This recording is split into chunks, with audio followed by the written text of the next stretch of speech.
Hey everyone, today we are in Union City, Oklahoma, and we're in a little cemetery. It's the Union City Cemetery. But I thought we would walk around and I would show a few final resting places that I find interesting. It's pretty chilly out, probably 39 degrees out, and there's a really good wind coming. So let's take a walk together. So we are right outside of the fence and the gates of the Union City Cemetery, and there's one final resting place that I would like to show you. It's this one right here, located right outside, and it is George Gibson. If I zoom in there, you can see that he was the son of T.D. and J.S. Gibson.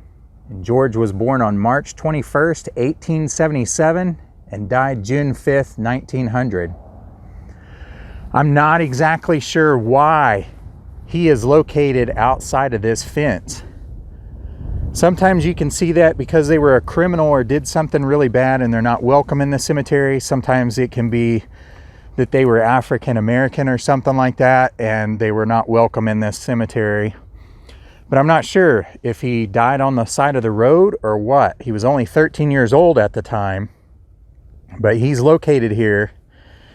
And with all my research, I couldn't find anything. So if anybody knows anything, leave a comment below.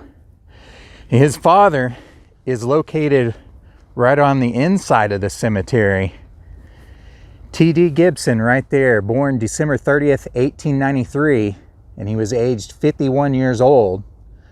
And it's broken it down into the months and the days there. You can see a couple webworms or silkworms there. They're all over in this cedar tree right here.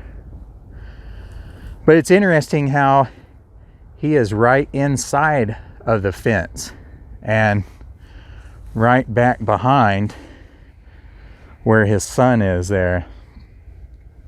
Then you can see all these little molehill tunnels and stuff like that. But I don't know if anyone knows the reason as to why it's like this. Let me know. So that's George right there and his father, T.D. I'm not exactly sure where the mother is.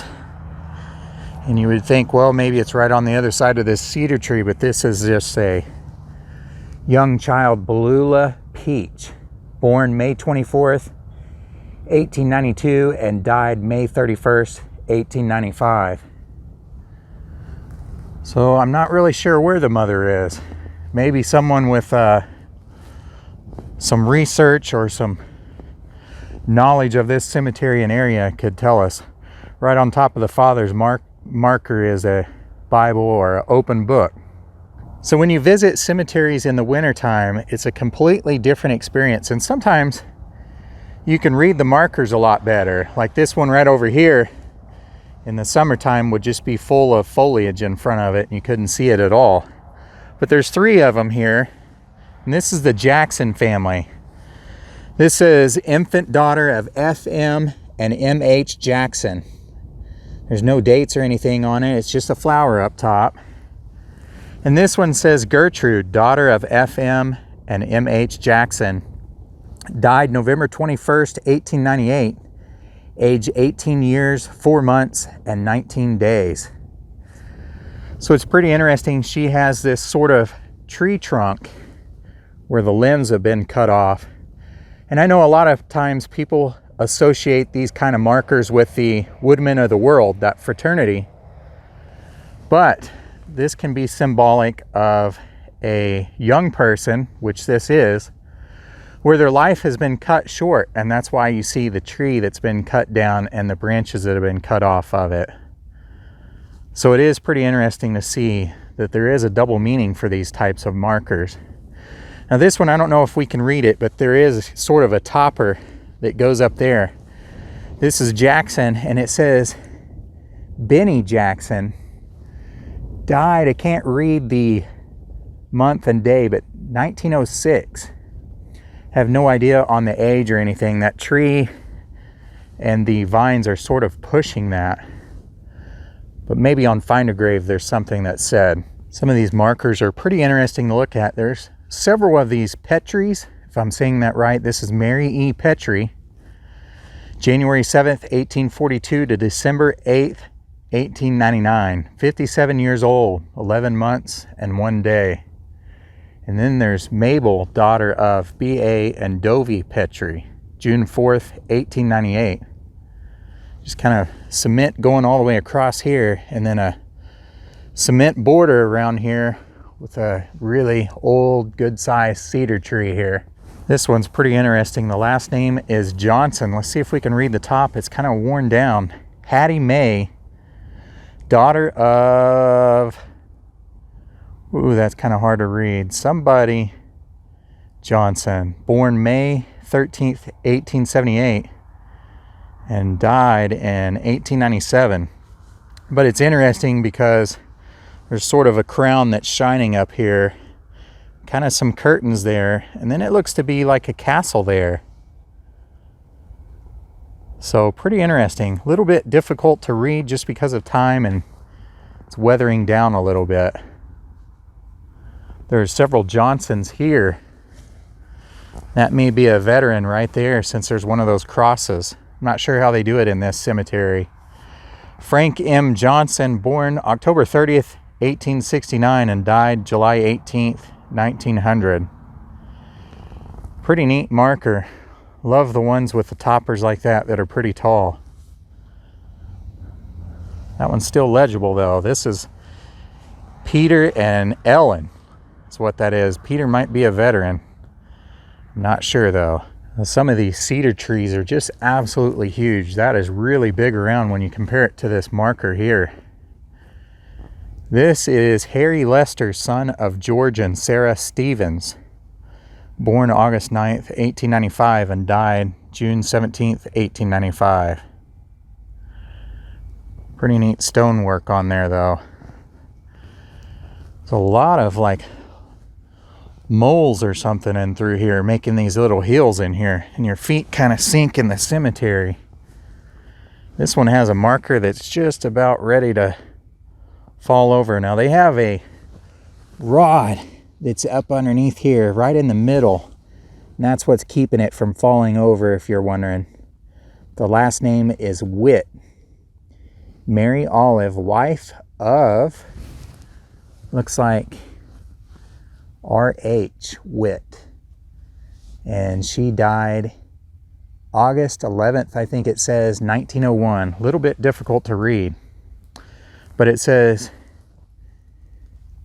peace and perfect at the top, and then something else. It's a little hard to read, but there's an anchor right there as the gates of heaven are opening up. That's just a child right over here with the lamb on top. Pretty interesting cemetery though. A lot of older ones in here.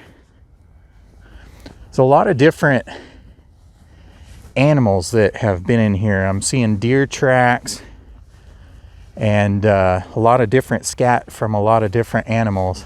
This is the Hunt family. This one right here is from 1892 is when they passed away, and that's a 1901. R.P. Hunt. So right here where this cedar tree is another family plot area. And there are a few final resting places in here. I was out here in the summer and tried to kind of go up underneath this and got bit pretty good by fire ants. But this is the Peters family, and this is the father, mother, and then there's someone else right up over there. And there's a cedar tree right in the middle of this. It really could use some trimming, but I assume there's probably no more Peters family around, but this has been here for a while. These branches down on the bottom are big, but this is the headstone right there, and they planted that cedar tree, which is not uncommon. But these are the foot markers there. This one next to it is Lair, L-A-I-R. And this is Myrtle, the daughter of T.J. and S.T. Lair. And born 1886 and died in 1902. It has some pretty interesting growth on there though. I think things like that are pretty. I'm not one to clean those off or scrape it. And the reason is why I do not do that is because these markers are very old, and any kind of friction on them can sometimes wear them down or even make them crack. There might be a stress fracture in there and you can't see it. So I know there's people that clean them, but I'm not one to clean them. So the more I look around in this cemetery, the more I think that these white crosses do represent a veteran. This one is Lieutenant Valentine Keel, K-E-E-L-E, and it's Company B, 3rd Tennessee Mountain Infantry, I think it says. So thought we would place a flag here.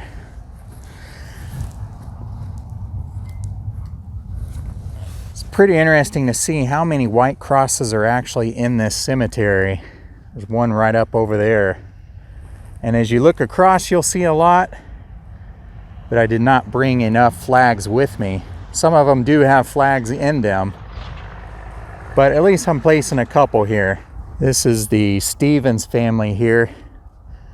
Very large cedar tree, and at some point I guess it's had some damage, but they've done a lot of trimming on it to keep it from growing out over here. There's currently a branch that has fallen down right there though. But you can see there's several people in here. All these little markers here. There are quite a few. So you can see here 1898, 1915, 1916, and then one from 1907.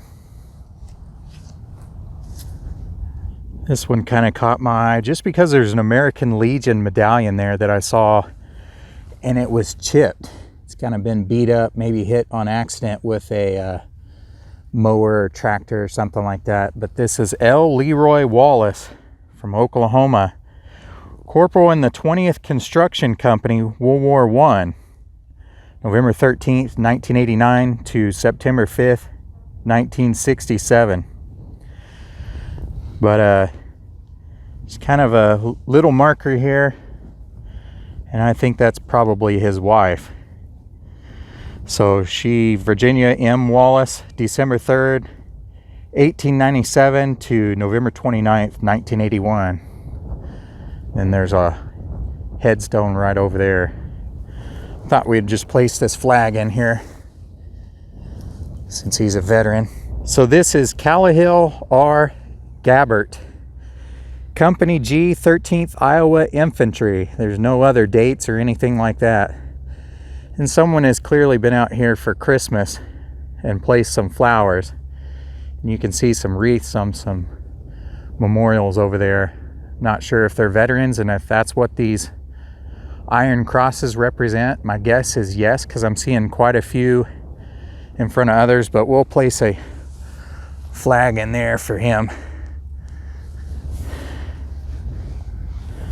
Pretty interesting to see these old markers like that. There are quite a few markers in here that are really good size and nice. I also like this particular part of the cemetery because there's these walkways, so you don't have to worry about walking on a particular final resting place. It's just right here.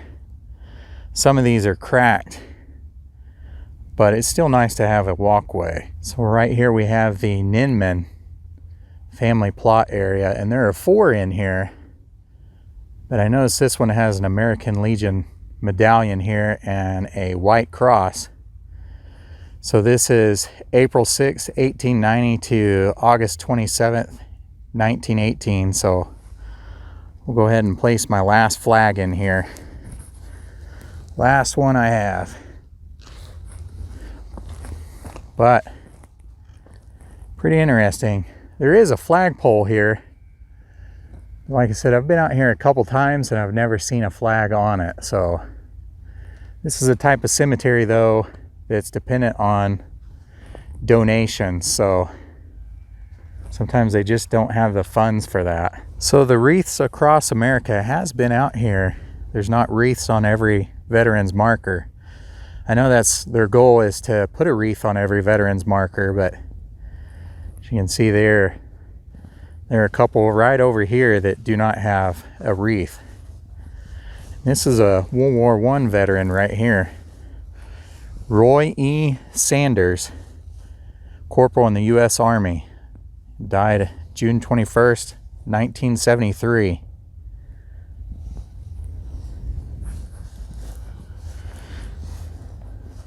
This is Solon Stevens. There are quite a few Stevens in this cemetery. A couple different spellings of it. That is Stevens.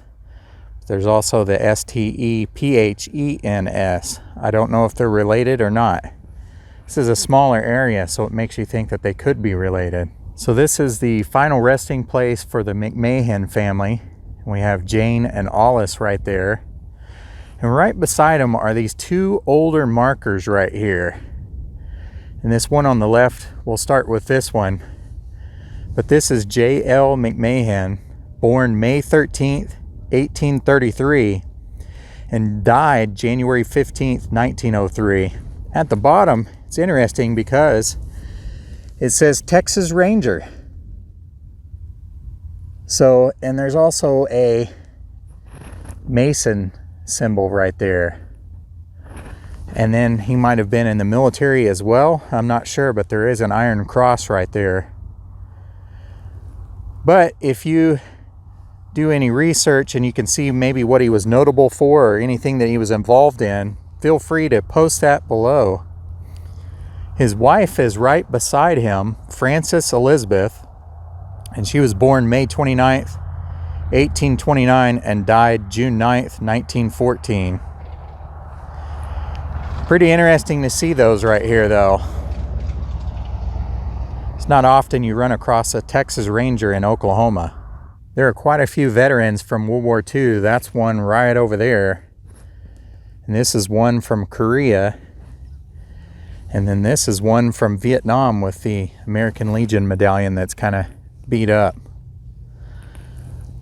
There are a lot of veterans in here. One right here. He was in the Navy and he was in the Air Force. And he was in World War II and Korea. Justin Leo Brazil. Pretty interesting one right there.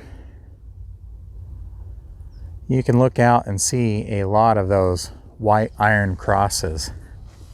This is an interesting one. Floyd E. Ashcraft, New York. He was a Tech 4 in the 9th Ordnance Company, and he was in World War I and II.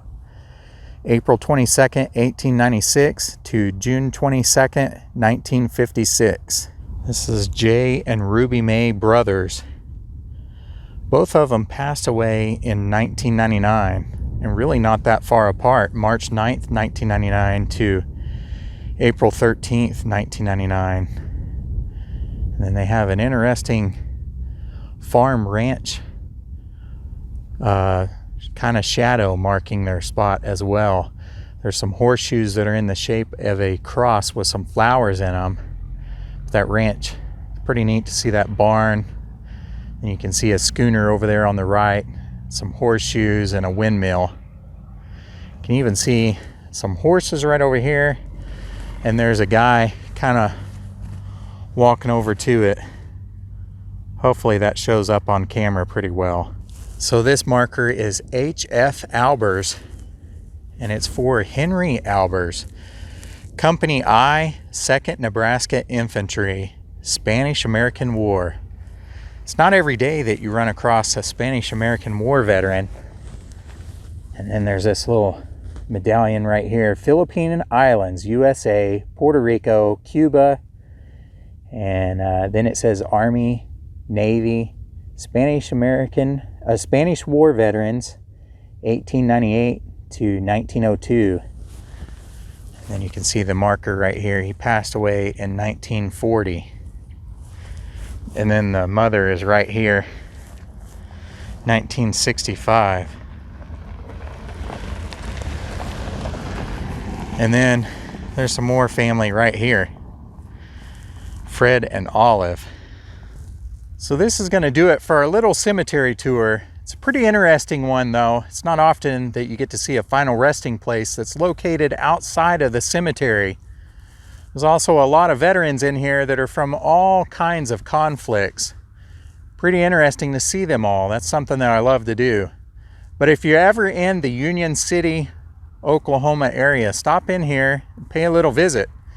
Pretty interesting cemetery to walk through. As always, thanks for watching. We'll see you guys next time. If you enjoy cemetery tours and you would like to see more, please check out some of the other videos that I've done.